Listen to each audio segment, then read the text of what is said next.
Ndabahaye mwaramutse mwese canke mwiriwe bivanye naho buri umwe aherereye banywanyi mudateba ko bana natwe ngaha kuri mbonesha kure mwe rudende bashyikiriza amakuru atosoye abarabana n'umutekano politike ubanyi n'amakungu ndetse n'ubuzima bwa munsi bw'abanyagihugu mu gitondo cya kare kuri uyu munsi wa gatandatu w'indwi kwigenekerezo rya 29 mu nyonyo 2025 hakomeje kumvikana urufaya rw'amasasu neza hafi y'igisagara cya Uvira. Bamwe baravuga ko baba binjiye muri uyu mujyi. Nimuze turebe ibiri gukorwa na AFC M23 MRDP twirwaneho kuri ubu yamaze kuzenguruka ibice byinshi byegereye uyu mujyi. Ese bihagaze gute?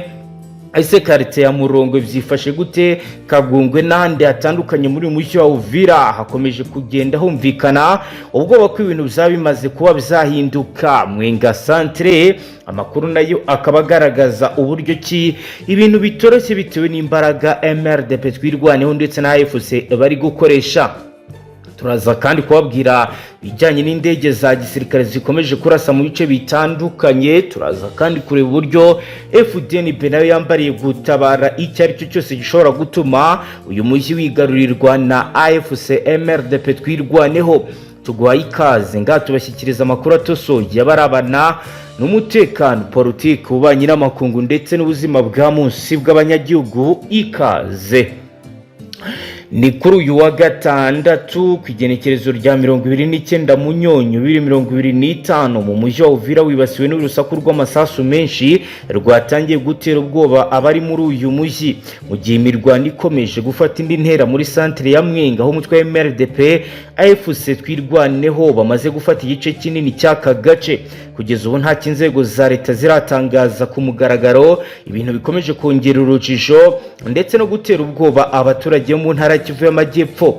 Mu masaha 12 aheze urugamba nabwo ntirwari rworoshye aho ku isi ya 3 z'umugoroba abaturage bo mu duce two muri quartier ya Murongwe Kakungwe n'andi hatandukanye muri Uvira batangaje ko batangiye kumva urusaku rw'amasasu menshi ndetse n'ibiturika bikomeye. Abaturage bakavuga ko batangaye ndetse bamwe batangira kwibaza uburyo ibintu bihindutse mu kanya gato. Umwe mu baturage batuye muri Murongo yagize ati twumvisha amasasu menshi yikurikiranya asa nakomeje kugenda azwa ku nzu z'abaturage cyangwa se mu mihanda. Twasabye abana kwikinga munsi y'ibitanda, abandi bakaba rero twabakingiye mu nzu kugira ngo hatagira usoka akaza kugira ibyago by'uko yahitanwa n'aya masasu.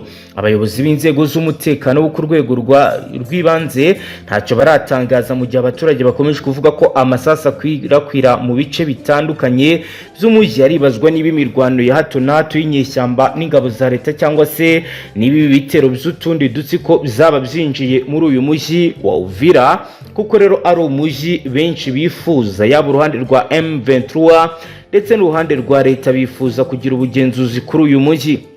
Ubwo rero bukomeje kugenda buba bwinshi ku baturage batuye mu mujyi wa Uvira aho bibaza uko ibintu biri buze kurangira. Ariko hagati aho Fdnb nayo yongera umubare munini w'abasirikare kugira ngo babashe kuza gukumira icyo ari cyo cyose gishobora gutuma uyu mujyi wigarurirwa n'izi nyeshyamba. Abayobozi b'inzego z'umutekano mu rwego rw'ibanze ntacyo baratangaza, ariko rero benshi bakaba bagaragaza ko nabo bataramenya ibiri kuba ku bitero bitunguranye bimaze iminsi bibaye mu nkengero za Uvira. Bikaba bikomeje gutuma abaturage bahorana impungenge ko imirwano ishobora kwinjira muri Kivu y'Amajyepfo by'umwihariko mu buryo budasanzwe muri Uvira. Hari gukorwa cyane ibijyanye n'imirwano iri kubera muri Mwenga centre. Amakuru yemezwa n'abaturage ndetse n'abashyitsi baho avuga ko igice kinini cy'aka gace cyamaze gufatwa n'umutwe wa AFC M23 MRDP twirwaneho, umuryango w'inyeshyamba wiyunze kandi ukomeje kurwana mu buryo budasanzwe. Umwe mu baturage watanze ubuhamya utuye hanga yagize ati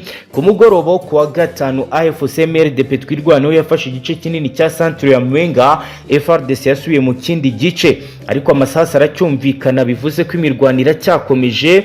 Uyu mutwe ukaba umaze iminsi utera ibice bitandukanye vya Mwenga, Karambi, Tubimbi, Kasika n'ahandi. Ibyo bice byinshi rero bikaba byaragiye bigwa cyarimwe mu biganza bya MRDP twirwaneho, ndetse hari impungenge ko bishobora gukomeza kwinjira mu bice bya Shabunda, Uvira ndetse no mu mihanda minini y'ubucuruzi. Abaturage batangiye kwivumbagatanya ku mbuga ngurukana bumenyi basaba ibisobanuro, cyane cyane ko hari abayobozi ba FARDC bavuga ko bari kongera imbaraga mu gihe abaturage babona ko ibintu biri guhinduka buri kanya biba bibi cyane.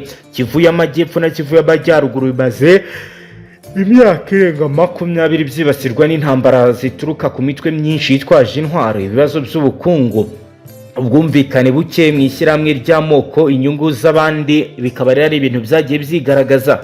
Imirwano ikaberutse kwiyongera cyane mu mpera za 2024 na 2025 ubwo imitwe nka AFC, M23 ndetse na MRDP yongeraga imbaraga, yashyize hamwe ndetse itangira no gukora ibitero bikomeye byagiye bituma ibice byinshi byigarurirwa. Ibiro bikaba byarushijeho guhungabanya akarere mu gihe FARDC nayo yakomezaga kugaragaza intege nke mu bijyanye no gutegura neza ibikorwa byo kurinda kuba imitwe nka FDLR, Wazarendo, ingabo z'u Burundi zanigarura ibice bitandukanye harimo n'ikibuga cy'indege cya Goma. Bikaba rero byarabaye igihombo gikomeye.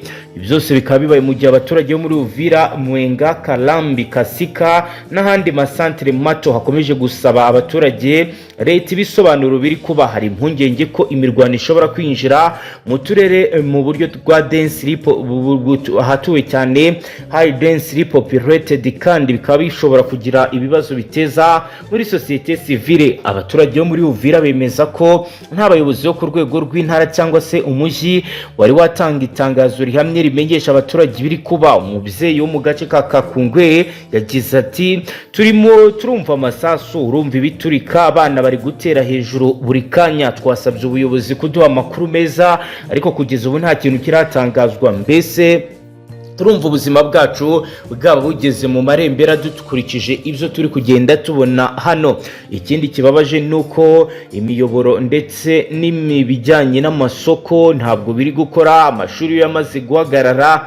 Nkuko rero bigaragara, abasasanguzi mu by'umutekano muri aka karere baravuga ko AFC MRDP twirwaneho iri kwigarura uduce kubera ibintu bitatu by'ingenzi: ubukangurambaga bw'abaturage. Hari abaturage bishimira kuba babarwanyi baje, kuko FARDC iri gushinjwa na bamwe mu baturage ko ifite imyitwarire mibi irimo ndetse n'ubusahuzi. Nubwo rero kugeza ubu ngabo hari abandi baturage bagaragaza ko MRDP ibabangamira ndetse ibabuza n'amahwemo, hari abandi bayishyigikiye kandi bayishaka.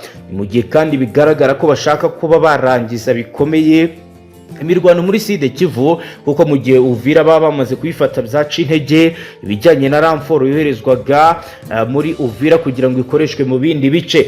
Hari abavuga ko iyi mirwano ishobora kugera ku byambu by'ingenzi nka Uvira Pote, cyangwa se igakumira ibijyanye n'ubucuruzi bwakorwaga ku mupaka wa Kavimvira. Leta ya Kongo irimo kunyuzwa mu gitutu gikomeye n'abaturage bitewe n'imitwe ya politike ndetse n'abahanga mu by'umutekano basaba ibisobanura impamvu imirwano ikomeje gufata indi ntera ku nzego nk'izi z'igihugu, kandi hari amasezerano yasinywe yo guhagarika imirwano. Abadepite bo mu ntara ya Kivu y'Amajyepfo bamaze iminsi basaba ko hahuzwa ibikorwa bya gisirikare, hashyirwaho uburyo bwo gutabara abaturage mu gihe cya vuba, kandi hakanatangazwa amakuru ku gihe y'ibiri kugenda biba. Kugeza ubu byose bikomeje gutera urujijo inzego z'iperereza ndetse n'abari muri ibi bikorwa. Ibi bikorwa rero byose bikaba bikomeje kugenda biba, aho ibikorwa by'ubucuruzi byagaze kuva ku mugoroba ku wa gatanu mu bice bitandukanye bya Uvira. Amaduka arafunze, amasoko amwe ntari gukora, abamotari nabo bahagaritse ingendo bitewe n'ubwoba ndetse n'ibikorwa babona ko bitoroshye bikomeje kugenda biba. Muri Mwenga umubare munini w'imiryango uri guhungira mu ishyamba cyangwa se mu nsisiro nto zirereye mu birometero byinshi uvuye muri iyi centre ya Mwenga.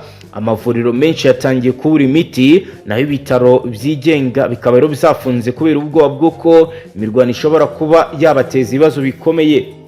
Umubyeyi uri Mwenga yagize ati, twaraye mu ishyamba, abana bafite ubukonje, ntidufite aho tujya, ubu ndumva amasasu ari hafi, twabuze aho duca ngo tugere ahantu hari umutekano. Kuko bigaragara ibi byose bikomeje kugenda bihungabanya ubuzima bw'abaturage, bigasubiza inyuma urugendo rwari rwaratangijwe rwo kugira ngo abaturage bakomeze gahunda zabo z'iterambere. nk'uko bishobora kuba byagera no mu bindi bice. Ni mu gihe kandi bikomeje kugenda bivugwa mu gihe umubare munini w'abaturage benshi hari abatangiye kwambuka bahungira i Burundi kubera impamvu z'umutekano muke n'imbaraga zikomeye. Aha rero naho haje kuva ipfundo ry'imirwano ikomeye mu buryo budasanzwe. Umuhanda munini Kibuwa Kashebere, umwe mu miyobora ya supply routes ifatiwe runini mu bucuruzi, ikaba yese ifungwa. Biro bikaba byese biteza guhagarara kubw'ibicuruzwa, guhungabana kw'amasoko, guhagarika ibijyanye rero n'ibiribwa byajyanwaga ku isoko. Abahunga rero b'abaturage benshi bari kwerekeza mu misozi yitwa Wanyanga kuri uyu wa gatanu. Abayobozi bo muri aka gace bemeza ko umwuka ari mubi kurusha mu minsi 3 ishize, mu gihe AVIS ikomeje gutsimbarara kuri wice iherutse kwigarurira. Ni mu gihe kandi Wazarendo nayo yanze kubahereza, ikomeje kugenda igerageza gushaka uburyo yakisubiza ibi bice.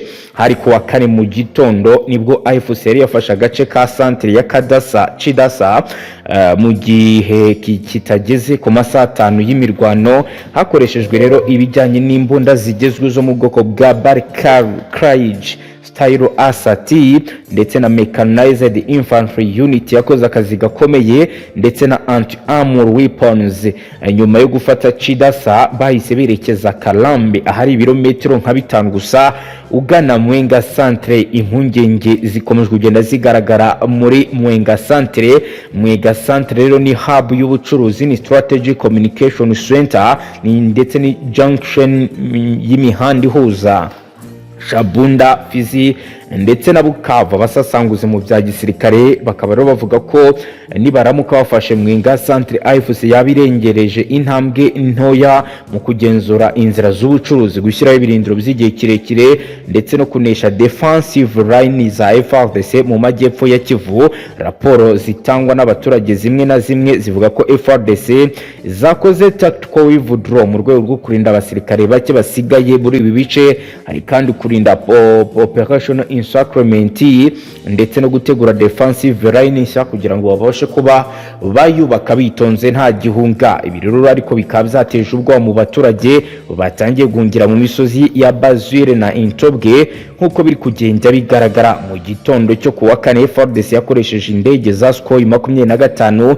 irasa mu gace ka Kibati muri Warikare no muri Kasopo muri territoire ya Masisi. Abaturage batangaje ko bumvishe MAT air to ground missile strikers, bomb drops, low altitude flavors.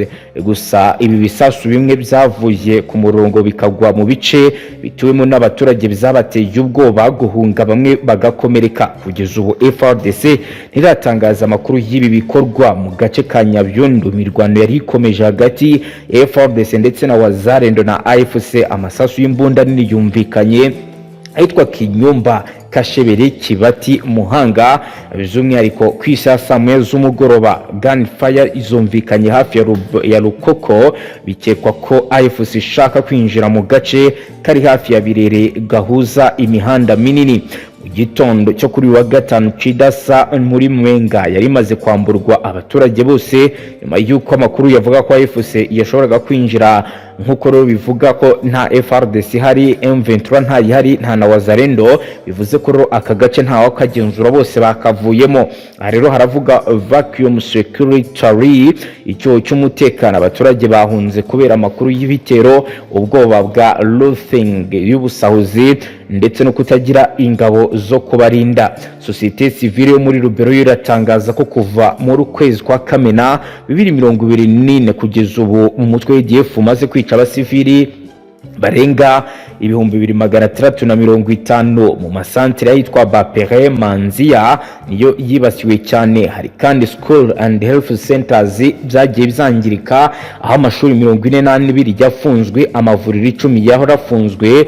Societe civile kabisaba ko agomba gukorwa robust military operation joint special forces air support mission ndetse na surveillance drone, ndetse bakongera umubare wa counter insurgency unity muri ibi bice. Umutwe wa AFC uri kongera ibirindiro muri Sud Kivu, ugasunikira imirwano kugeza muri centre ya Mwenga, gukaza umurego muri Masisi, kurinda ibirindiro bikomeye muri Warikare. Ibi rero nibyo bita operational expansion on multiple fronts. Kuko rero bigaragara FARDC irahangana n'izi mbogamizi kubura logistique, gutangira ammunition ihagije, bikaba rero nabyo ari ibibazo bikomeye cyane. Abaturage rero bo bakomeje kugenda bahunga mu gihe AFC na FARDC bahanganye mu burasirazuba bwa Repubulika Iharanira Demokarasi ya Kongo. ADF ikomeje kwica abasivili mu bice bya Rubero, nta muyobozi uri kubahagarika cyangwa se abakome mu nkokora. Nta gikorwa kinini MONUSCO nayo iri kumvikanaho igikorwa cyo gutabara abaturage nk'uko rero bikomeje kugenda bigaragara. Ariko hagati Colonel Ngayo yagarutse mu isura nshya agaragaza ibigiye kuba, aho umuyobozi w'ihuriro rya Alliance Fleuve Congo rwanya ubutegetsi bwa Repubulika Iharanira Demokarasi ya Kongo Colonel Ngayo yagaragaje ko yifuza ko imiyoborere y'iki gihugu yahinduka n'izina ry'igihugu rigahinduka. Kuva mu gihe cy'ubukoroni iki gihugu cyahinduriwe izina inshuro eshanu. Izina gifite ubu ni RDC, Republic Democratic of Congo, cyahawe na Laurent Désiré Kabila ubwo yakuraga ku butegetsi mu Mobutu Sese Seko wa Zabanga mu mwaka w'1997 mu mahugurwa yabereye mu gisagara cya Goma ku igenekerezo rya 27 Munyonyo 2025. Nanga yasobanuye ko AFC yifuza impinduka mu miyoborere ya RDC, aho intara zose zizahabwa ubwigenge mu buryo bwa federalisme nk'uko bigaragaza. Ubundi federalisme muri politique ni uburyo bw'imitegekere aho intara cyangwa se leta ishobora kugira ubuyobozi bwigenga ikigenzurira umutungo wayo, ariko hakaba n'ububasha igirwaho n'ubuyobozi bwo ku rwego rw'igihugu hashingiwe ku itegeko nshinga. AFC iragaragaza ko mu gihe intara zo muri Repubulika ya Demokarasi ya Kongo zugarijwe n'ibibazo bitandukanye, imiyoborere ishingiye ku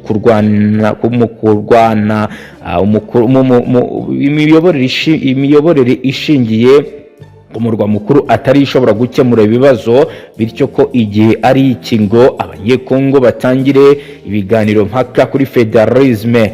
Yasobanuye ko federalisme yatanze umusaruro mwiza muri Amerika, mu Budage, mu Bubiligi, muri Leta Zunze Ubumwe z'Abarabu, mu Burusuwisi, Canada, Nigeria n'ibindi bihugu byinshi, bityo ko Repubulika ya Demokarasi ya Kongo ikwiye kugira iyi miyoborere. AFC M23 isaba ko inzego z'ibanze zigenzura urwego rw'ubucukuzi bw'amabuye y'agaciro, ubuhinzi n'ubworozi, ubukerarugendo, urw'umuco, amashyamba, ibikorwa remezo ndetse n'ingufu. Ibona ko leta y'Kinshasa ikwiye kuguma na ububasha bw'inzego nkuru eshatu gusa, ari z'igisirikare, ubanye n'amahanga ndetse n'urw'imisoro. Nanga yasobanuriye abari muri aya mahugurwa ko AFC yifuza ko igihugu cyitwa RDC ubu cyahinduka LFC, Republic of Federal du Congo, mu rwego rwo kubahiriza imiyoborere ya federalisme. Yagize ati icyerekezo cyacu nk'ihuriro nuko icyitwa RDC uyu munsi kigomba guhinduka Republic Federalisme du Congo, kandi ubwoba dutewe nta n'ubwoba dutewe rwo kubivuga kuko niyo mahitamo n'icyo cyerekezo. Umuyobozi wa AFC Colonel Ngayo yatangaje ko iri huriro riharanira ko abanyekongo bose bagomba kugerwaho n'umusoro waho batuye, bitandukanye nuko bimeze ubu kuko abikinshasa baryamira abandi nk'uko rero akagaragaza ko ibi batazigera babyemera mu gihe bitagenda gutyo. Rero ni ibiri kugenda bikurikira kandi bigenda bigaragara mu gihe ibibazo bikomeje kugenda byiyongera kuri ubu butaka nk'uko rero amakuru ahari bigaragaza ndetse anabivuga. Kugeza ubu benshi mu bakurikiranira hafi biri kugenda biba ntibatinya kuvuga ko mu gihe hatahindurwa ingamba z'imiyoborere ibintu bizahoshaho kugenda biba bibi cyane ndetse bikagenda birushaho kugenda biteza ikibazo gikomeye rubanda nyamwinshi.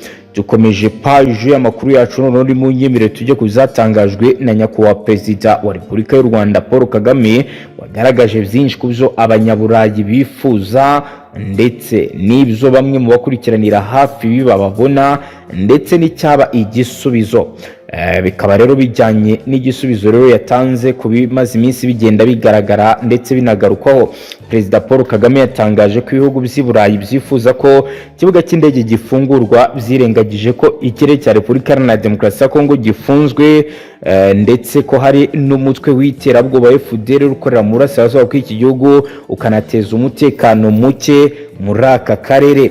Mu Kwakira 2025 Ubufaransa bwateranyije inama igamije gushaka uko ibikorwa by'ubutabazi bugenerwa abaturage muri Kivu y'Amajyaruguru n'iya Kivu y'Amajyepfo bigenda. Perezida Emmanuel Macron yavugaga ko mu gihe gito ikibuga cy'indege cya Goma kizafungurwa kugira ngo imfashanyo zigere kuba zigenewe. Mu kiganiro n'abanyamakuru cyabaye ejo kuwa kane ku igenekerezo rya 27 Munyonyo, Perezida Paul Kagame yavuze ko ubu bidashoboka kunyura mu kirere cy'uburasirazuba bwa Kongo kuko kirere gifunzwe. Ati indege ntabwo zigoruka mu kirere cy'uburasirazuba bwa Kongo, kuko guverinoma ya Kongo yafunze ikirere cyabo, none urashaka gufungura ikibuga cy'indege ahantu ikirere gifunze. Abanyaburayi bavuga ko ikibuga cy'indege cya Goma kigenzurwa na AVIS n'abandi babiri inyuma. Perezida Paul Kagame yasobanuye ko kuva mu bihe byashize FDL rifite ibice igenzura mu burasirazuba bwa Repubulika Iharanira Demokarasi ya Kongo. Ati guverinoma ya Kongo FARDC na FDL mu by'ukuri FDL igenzura ibice byinshi kuko buri munsi babaga bahanganye na M23 mbere yuko bariya bagenzura ikibuga cy'indege bahagera. Perezida Macron yigeze kugira icyo ashaka kuvuga kuri FDL. Uzi impamvu hari amateka maremare hagati y'iyo FDL n'abo bandi bo mu Burayi.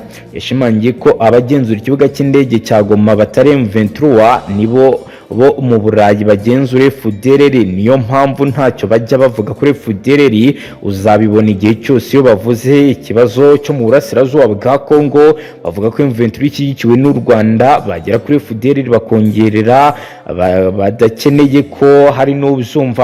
Perezida Paul Kagame yasobanuye ko uruhande rwa guverinoma ya Kongo hari abantu bamwe bafite uruhare muri ibikorwa bibi atari guverinoma yose.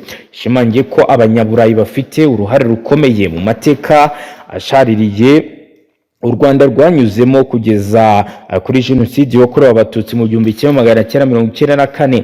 Ati niba bibwira ko bashobora kuducecekesha ngo tureke kuvuga uruhare rwabo mu bibazo bikomeye bishingiye ku mateka bizabaye hano mu Rwanda bikambuka muri Kongo, aho ubu hari imvugo z'urwango bikozwe n'abayobozi n'abo bandi mu Burayi bagashaka kubipfukirana ndetse ntibashaka no kubivugaho, hanyuma bakavuga kuri Goma M23 n'abandi bayigenzura, ariko ibyo byavugiwe ahari naho bandi bagenzura guverinoma ya Kongo na FDL. Niyo mpamvu nta muntu ushaka kuvuga kuri FDL. Perezida Paul Kagame arahamya ko mu gihe abanyaburayi bakwifuza ko abantu basubiza amaso inyuma bakareba uruhare rwabo mu mateka ashaririye y'u Rwanda n'akarere rurimo muri rusange, nabyo bishobora gukorwa. Umujyi wa Goma wafashwe na M23 ku igenekerezo rya 27 z'ukwezi kwa mbere 2025 nyuma y'imirwano ikomeye yahuje ingabo za leta FARDC na SADC zarwanyaga M23 bikarangira yigaruriye uyu mujyi. Kuri ubu rero ndetse nabo nibo bakiwugenzura. Niyo kuri dusoje page y'amakuru yacu.